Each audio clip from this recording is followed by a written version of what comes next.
মিছিল করলো এবং আমরা বণিক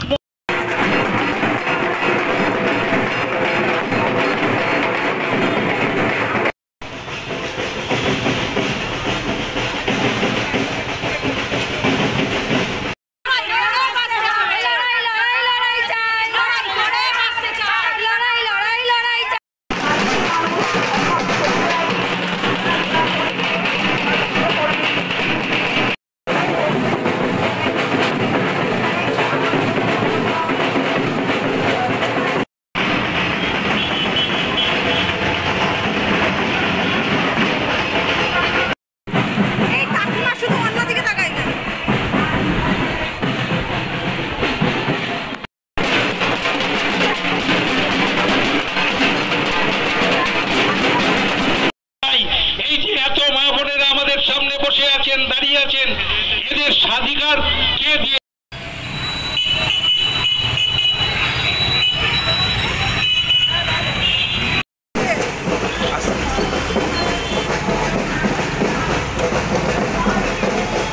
শেষে আমরা লোকসভা নির্বাচন উপলক্ষে আমাদের প্রিয় দিদি তার বক্তব্য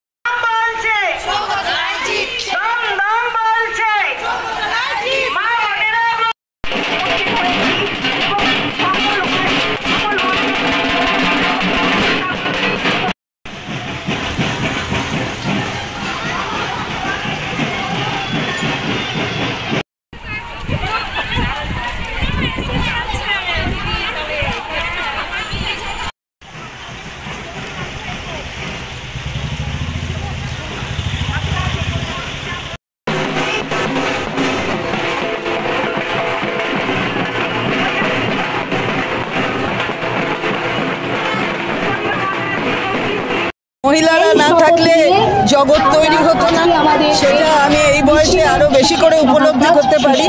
মহিলারা আমার এখানে, মেয়েরা অনেক বেশি, তারাও খুব আগ্রহী এবং খুব ভালো মন দিয়ে কাজ করে, সিনসিয়ারলি কাজ করে।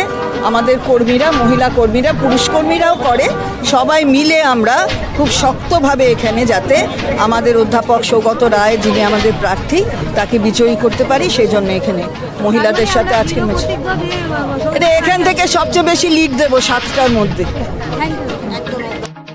অধ্যাপক সৌগত রায়ের সমর্থনে আসলে মমতা বন্দ্যোপাধ্যায় সারা বাংলা জুড়ে যেভাবে নারী শক্তিরণে যেভাবে এগিয়ে নিয়ে যাচ্ছে, মহিলাদের যে সম্মান দিচ্ছে, আজকে তার প্রতিফলন আপনারা দেখতে পাচ্ছেন।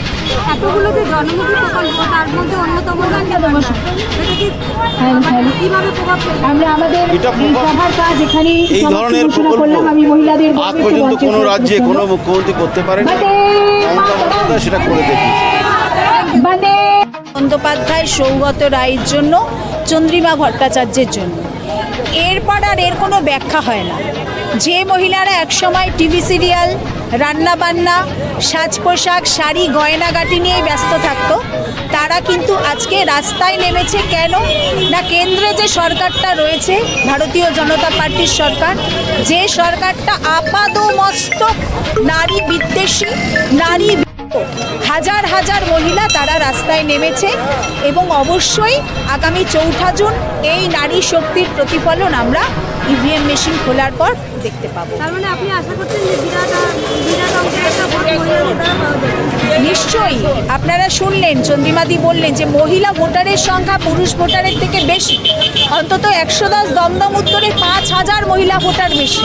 সুতরাং স্পষ্ট যে শুধুমাত্র সময়ের অপেক্ষা, মহিলারা যোগ্য জবাব দিয়ে আগামী দিনে আবার 4র্থবারের জন্য সৌগত রায়কে সংসদে পাঠাবেন।